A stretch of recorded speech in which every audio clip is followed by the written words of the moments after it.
Before we get into the video, like I've been saying the last few months, if you enjoy the content that we provide, both with the on-track race recaps, the news updates, as well as the storytime videos, be sure to subscribe today to Mighty Mac on YouTube as we get ready for the summer months. We're going to be heading out to Bristol in the next week for the Thunder Valley Nationals, one of my favorite events of the season. Of course, we also have Norwalk, might try and squeeze in Brainerd, and of course the run-up to the 70th edition of the U.S. Nationals. But if you like sports car racing, we're going to be covering the IMSA event for the Battle on the Bricks, as well as the Indianapolis 8-hour. Might try and squeeze an IndyCar race in there too. So if you like motorsports, be sure to subscribe to the channel today because you never know what you're going to find. And without further ado, let's get into the video.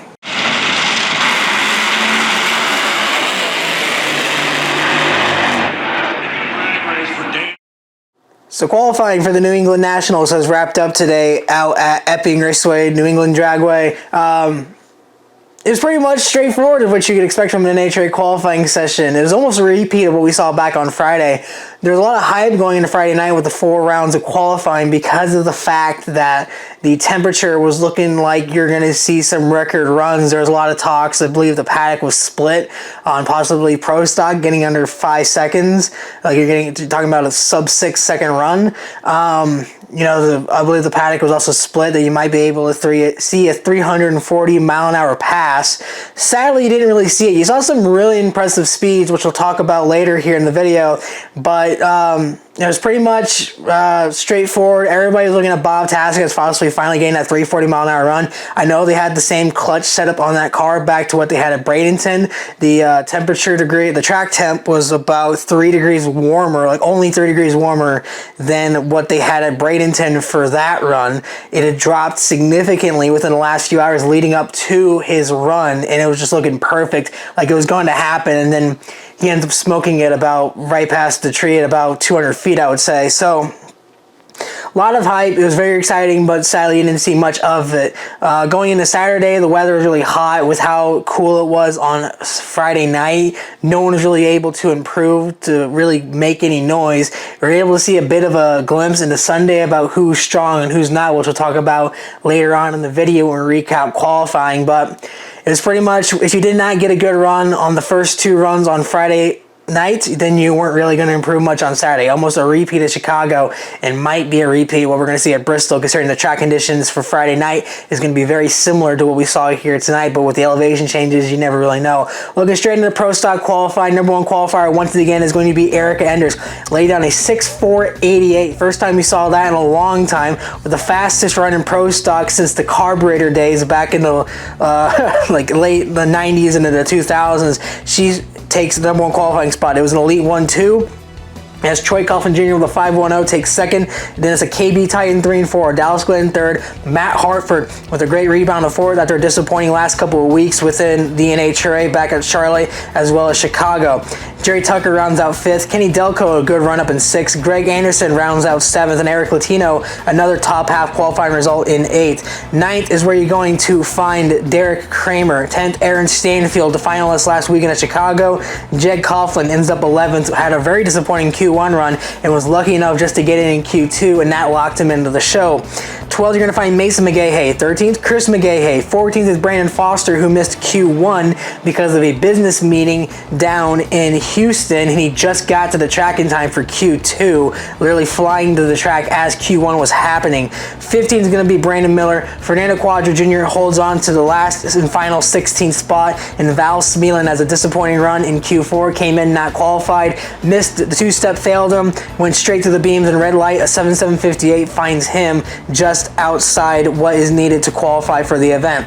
In funny car, once again, Austin Prock continuing to impress as he holds on to the number 1 qualifying spot after his good run in Q1 as well as Q2. 2 very solid runs on Friday night for both the John Force Racing cars. They also cleaned house on Saturday, winning the Mission 2 Foods Too Fast, Too Tasty Challenge, going through round 1 against I believe it was J.R. Todd, if I remember correctly. And then in the finals, meeting up with Blake Alexander, who had a really good run this weekend.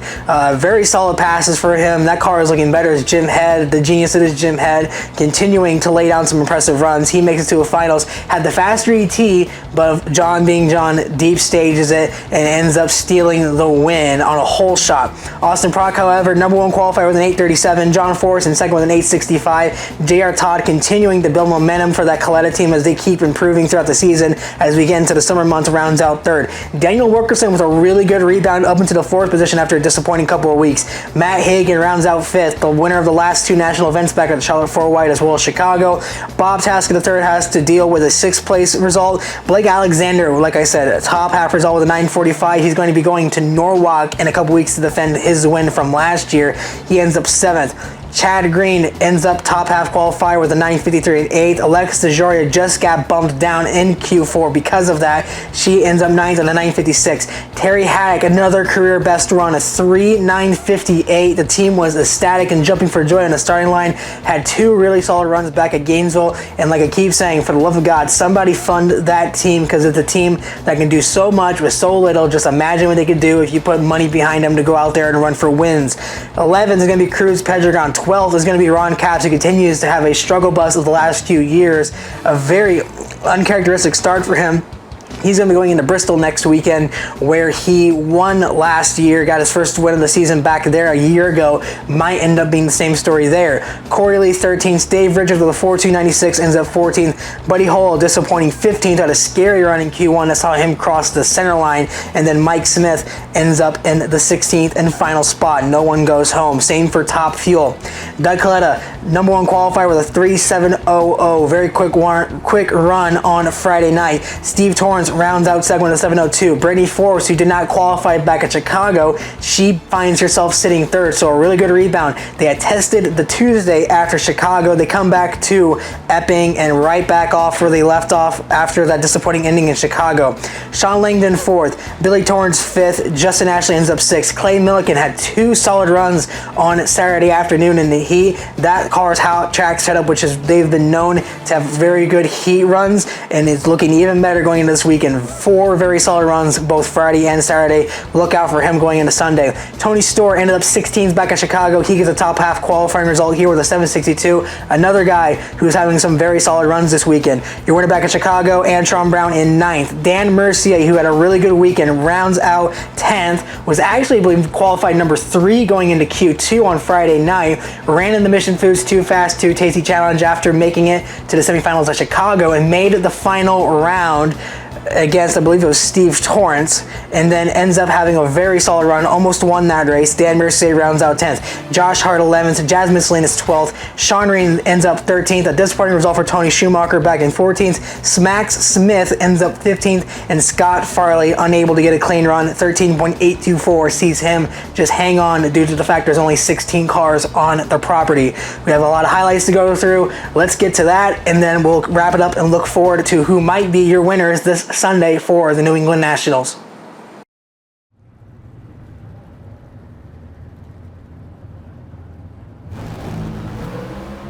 Save the war for Sunday. Greg hooked a left, and he is just going to sit and watch. Erica goes 6.488. 211 miles an hour. Give her 3 more points if she puts 200s on the field again. Whoa. 6.488 at 214, and she was tearing up the early numbers.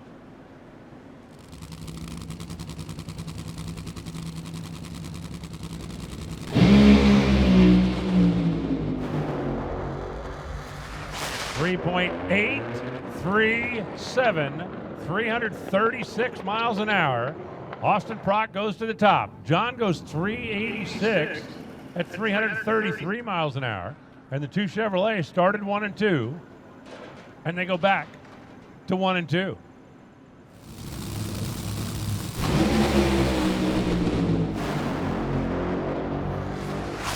.700 Doug, 3.702 Steve. Doug Coletta, number 1. Steve Torrance, second. Brittany goes to third. and they basically both split our predictions. 3.700, Doug Coletta, number one. Through the window of Dallas Glen, as the camera pulls back, we see both cars in these absolutely sunk grandstands here in New England Dragway. The place is sold out, and here's the visor cam for Dallas Glen. Greg Anderson was 31, flipped the numbers around. Glenn was 13. 6:54 beats a 6:53. Glenn just whole shotted himself into the final round of the Mission Too Fast, Too Tasty Challenge in Epping.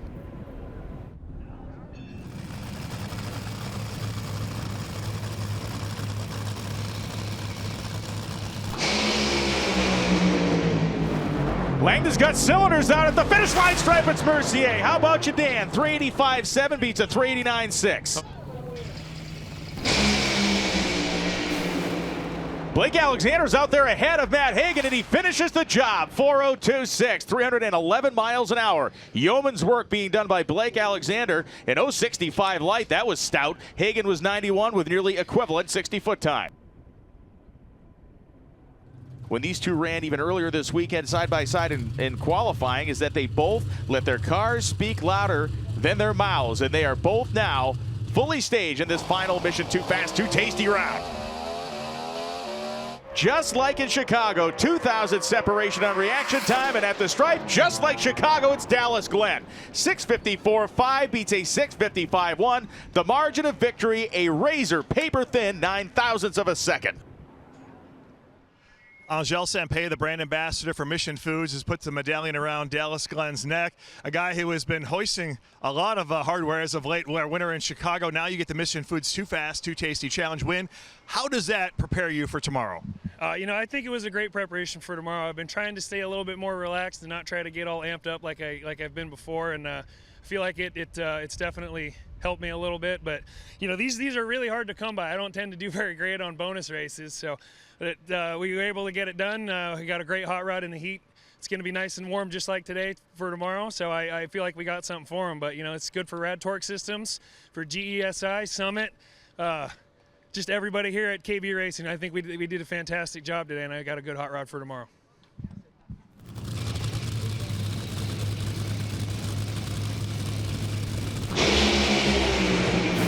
They lead the starting line. Mercier's got a cylinder out. Steve Torrance does it for the second time in his career. 386.6, a 327 to a more than respectable 389.7 for Dan Mercier. And Mercier was right there with him, trading jabs off the starting line at 58 to a 63. Three-time Pro Stock Motorcycle champion Angel Sampey, the brand ambassador for Mission Foods, puts the medallion around the four-time champ Steve Torrance's neck. And Steve, this is your first Mission Challenge win, but I know you take pride in a lot of things. One, having a consistent car, and one, being good on the starting line. You've been both this weekend. Hey, I've won these before, just not this year. Yeah, thanks to everybody at Mission Tortillas, Mission Foods, everybody that takes good care of us, and we appreciate it. But, man, that was a cool race. Mercier, he doesn't race all the time, but he comes out and kicks our butt when he does, so I had to get up there and get on the wheel and do the best I could. But props to that team. They've done a great job. Proud to have them out here. These Capco boys are unbelievable. This Toyota Dragster, it hasn't been the best. It ain't been as good as it used to be, but we're working on getting it back there, and we're working on getting old Steve-O to drive this thing a little bit every now and then. But hell, we won something this weekend. Maybe we can win one tomorrow. Woo!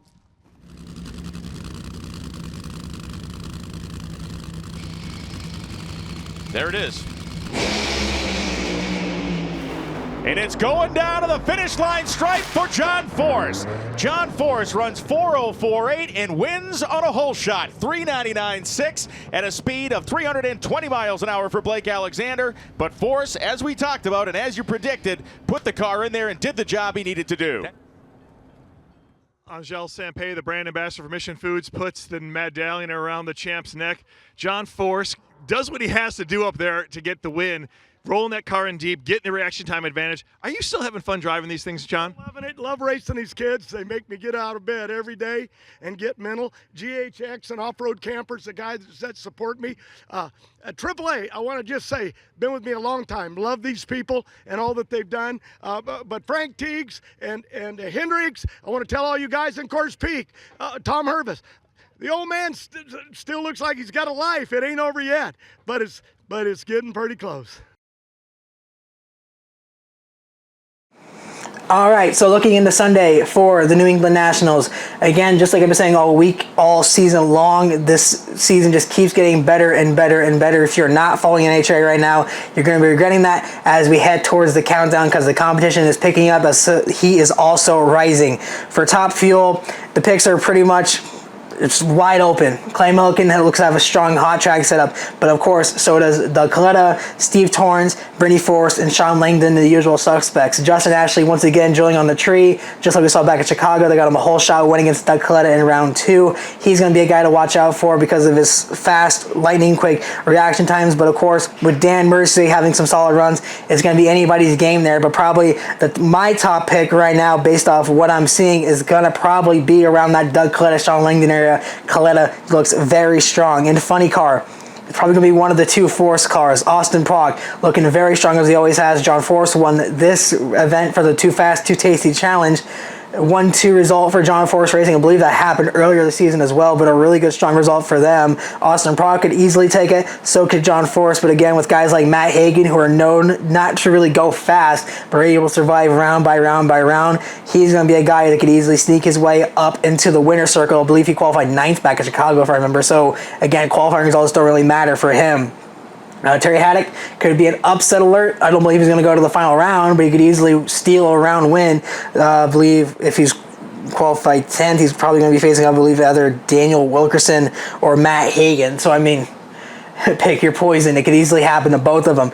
But regardless, winners probably going to be either Hagan, Force, or Prock. And then in Pro Stock, I mean, it's KB versus Elite. Is what we saw back in Chicago. Erica Enders had a disappointing ending there. She's going to be out there swinging for the fences to try and rebound from that loss. So she's probably going to be the person to be. Other persons as well. Dallas Glenn, won a Too Fast, Too Tasty challenge there. You don't want to count out Dallas Glenn.